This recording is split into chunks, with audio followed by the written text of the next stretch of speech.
Hey there. So imagine you're trying to set up your transmission torrent client to use a specific UMask value, but no matter what you do, it just won't cooperate. Frustrating, right? Well, that's the problem we're tackling today. Now, let's talk about the solution.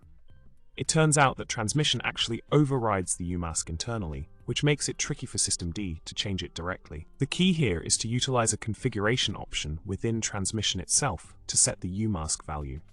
By tweaking this setting, you'll be able to get transmission to play nice and use the UMask you desire.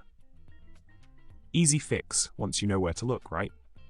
In a similar vein, if you're dealing with Syncthing and want to adjust the UMask value, systemd can come to the rescue this time.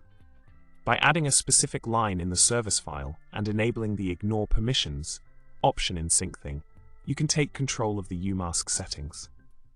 Just a couple of steps to ensure everything behaves as expected.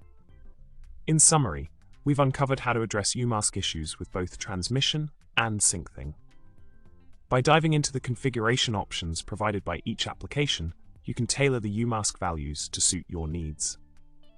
And there you have it, another problem solved. Thanks for watching, and don't forget to subscribe, like, and drop a comment below. Until next time, tech adventurers.